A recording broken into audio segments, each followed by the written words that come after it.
Hi everyone! Today we're going to be reading Duck for President. This is such a fun book. I am so excited to share it with you. So let's not waste any more time and let's just jump into the book. This is a national bestseller by Doreen, Cronin, and Betsy, Lewin. So it's won some awards. That's really exciting. I love reading books that have awards because you know they're gonna be good. Duck for President by Doreen Cronin, she's the author, and it's illustrated by Betsy Lewin. So Betsy Lewin drew the pictures in this book. Duck for President. Running a farm is very hard work. At the end of each day, Farmer Brown is covered from head to toe in hay, horsehair, seeds, sprouts, feathers, filth, mud, muck, and coffee stains. He doesn't smell very good either. You can see him covered in all those stains at the end of it. Hard day of work. The animals have chores to do too, and their little poster says pigs clean water under the beds, cows weed the garden, sheep sweep the barn, and duck take out the trash, mow the lawn, and grind the coffee beans. At the end of each day, the pigs are covered in lint bunnies, the cows are covered in weeds, and the sheep are covered in dust, and duck is covered in tiny bits of grass and espresso beans. And espresso beans are what you use to make coffee, which is Miss Ost's favorite thing. Duck did not like to do chores. He did not like picking up tiny bits of grass and espresso beans out of his feathers. Why is Farmer Brown in charge anyway, thought Duck. What we need is an election. He made a sign and hung it up in the barn. Farmer Brown must go. Farm election tomorrow. So an election is when you vote for a leader. Like we hold elections for presidents, for governors, for our mayor. You can hold elections for all sorts of things to decide as a group of people what you think is the best choice. The next morning, Farmer Brown found a poster on his front door. Vote Duck for a kinder, gentler farm. Oh my goodness, Farmer Brown is probably thinking, what in the world is this duck up to? Farmer Brown was furious. What does furious mean? Let's think about it. Did you guess that furious means really, really mad? If you did, you're right. He ran to the barn and found the animals registering to vote. Voters registration. Voters must live on the farm, show a valid ID, and it says be at least this tall, and Duck's crossing it out. But when you go to vote for president or governor or mayor or Congress, you have to register to vote, which means that you have to mail into your local office and say, hey, I want to vote. And when you go to vote, you have to bring your license, your ID, so they know that you're an American citizen and that you can vote. So they're doing that too.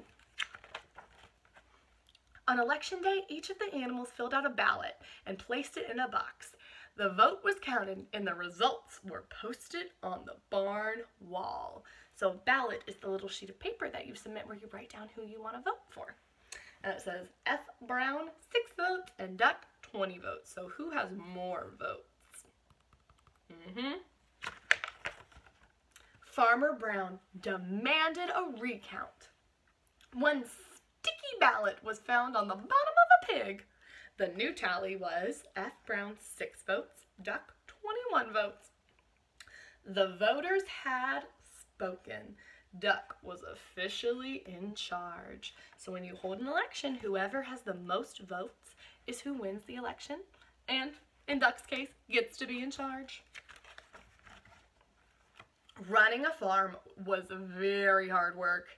At the end of each day, Duck was covered from head to toe in hay, horsehair, seeds, sprouts, feathers, filth, mud, muck, and coffee stains. That sounds like someone else we read about on the front page. Running a farm is no fun at all, thought Duck. That night, Duck and his staff began working on Duck's campaign for governor. So it says, vote for me, I'm a duck, not a politician. A politician is someone who works for the government. So now he's decided he doesn't want to be a farmer anymore. He wants to be a governor. Duck left Farmer Brown in charge and hit the campaign trail. He visited small town diners. He marched in parades, he went to town meetings, he gave speeches that only other ducks could understand. So these are things that, even though Duck is a fictional character, which means he's made up, these are things that real life politicians do to try to get people to vote for them. On election day, the voters filled out their ballots in booths all over the state. Remember we talked about ballots? Do you remember what they are? The vote was counted and the results were posted in the local paper. Duck wins by a nose, Miss Governor. 299,999 votes, and Duck 300,000 votes. So how many votes did Duck win by? Just one. Oh my goodness, he barely won. The governor demanded a recount. That means they count the votes again to make sure that they're right. 2 sticky ballots were found stuck to the bottom of a plate of pancakes. The new tally was Miss Governor 299,999, Duck 300,002. So he actually won by 3 votes. The voters had spoken. Duck was officially in charge, so now he is governor. Running a state is very hard work. That's what the governor does. They run our state. At the end of each day, Duck was covered from head to toe in hairspray, ink stains, scotch tape, fingerprints, mayonnaise, and coffee stains. And he had a very bad headache. Running a state is no fun at all, thought Duck. That night, Duck and his staff started working on posters for the presidential election. So a governor is in charge of the state, and then the president is in charge of the whole country, so Duck just keeps moving on up. A duck for change. Duck, making us proud again. I like Duck. Duck left his staff in charge and hit the campaign trail. He kissed babies in local diners. He rode in parades. He gave speeches that only other ducks could understand. He even played the saxophone on late-night television. On election day, the voters filled out their ballots in booths all over the country. The vote was counted, and the results were announced on CNN, which is a news channel. Decision America, Mr. President. Oh, this is a big number. 50,546,165. And then Duck had 50,546,170. So how much did Duck beat him by? 5 votes. The president demanded a recount. 10 sticky ballots were found stuck to the bottom of the vice president. The new tally was Mr. President 50,546,165 and Duck 50,546,180. The voters had spoken.